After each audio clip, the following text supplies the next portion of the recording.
Rocking star Yash upcoming movie toxic. ఈ movie ticket rates hike కి Telangana government final గా green signal ఇచ్చింది. Single స్క్రీన్లలో 50, multiplex లో 100 చొప్పున ఏకంగా 10 రోజుల పాటు టికెట్ రేట్లు పెంచుకోవచ్చని, రోజుకి 5 షోలు వేసుకోవచ్చని పర్మిషన్ ఇచ్చేసింది. అయితే ఇక్కడ ట్విస్ట్ ఏంటంటే, పెంచిన టికెట్ ధరల పర్మిషన్ కోసం Telugu film industry employees welfare association కి ప్రొడ్యూసర్ ఏకంగా ₹1,00,00,000 డొనేట్ చేయాలని గవర్నమెంట్ హుకుం జారీ చేసింది. అసలు సినిమా టికెట్ రేట్లు ₹1 కూడా పెంచం, సామాన్యులకి భారం పడనివ్వం అని ఒకప్పుడు గంభీరంగా స్టేట్మెంట్లు ఇచ్చిన తెలంగాణ గవర్నమెంట్ ఇప్పుడు సినిమా టికెట్ల విషయంలో ఎలాంటి సర్కస్ ఫీట్లు చేస్తుందో, ఏ రేంజ్ లో యూటర్న్లు తీసుకుంటుందో స్టోరీ మొత్తం ఒకసారి చూద్దాం. కొంచెం ఫ్లాష్ బ్యాక్ వెళ్తే, డిసెంబర్ 26, 2024న సినీ పెద్దల మీటింగ్ లో సీఎం రేవంత్ రెడ్డి ఏకంగా బెనిఫిట్ షోలనే బ్యాన్ చేస్తున్నట్లు తేల్చి చెప్పేశారు. ఇకపై తెలంగాణలో బెనిఫిట్ షోలు, అర్ధరాత్రి షోలు ఉండవని ఒక క్లారిటీ ఇచ్చారు.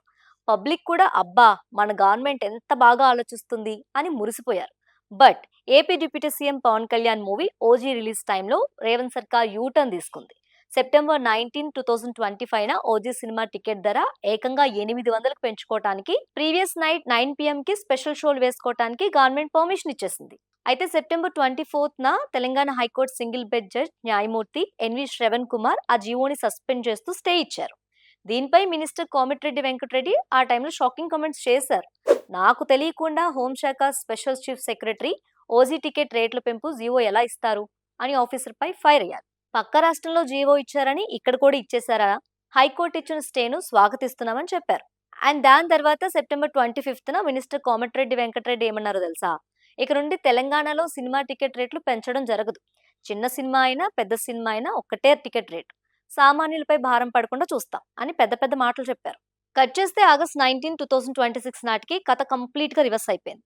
టికెట్ ధరలు పెంచమని చెప్పిన గవర్నమెంట్ సడన్ గా కొత్త రూల్ తీసుకొచ్చింది. టికెట్ ధరల పెంపు ద్వారా వచ్చిన ఎక్స్ట్రా కలెక్షన్ లో 20% సొమ్మును తెలంగాణ ఫిల్మ్ డెవలప్మెంట్ కార్పొరేషన్ కి, అలాగే Telugu film industry employees federation welfare association accounts లో జమ చేయాలని ఆదేశాలు జారీ చేసింది.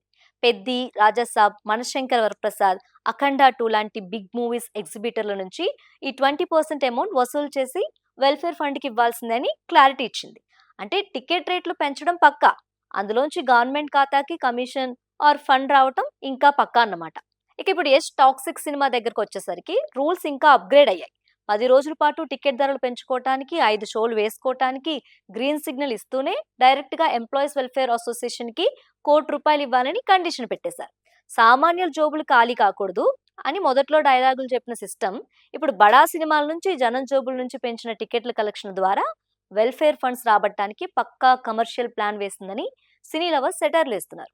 నో టికెట్ హైక్స్ అన్న స్టేట్మెంట్ దగ్గర నుంచి టికెట్లు పెంచుకోండి కానీ మా వెల్ఫేర్ ఫండ్ కి ₹1,00,00,000 20% కలెక్షన్లు ఇవ్వాల్సిందే అని గవర్నమెంట్ మార్చిన ఈ టికెట్ పాలసీపై మీరేమనుకుంటున్నారు? ఇది సగటు ఆడియన్ కి మేలు చేస్తుందా, ఆర్ ఇండస్ట్రీని మరింత కన్ఫ్యూజన్ లో పడేస్తుందా? ఈ తెలంగాణ సినిమా టికెట్ రేట్ల డ్రామాపై మీ ఒపీనియన్ ఏంటి? Comment it.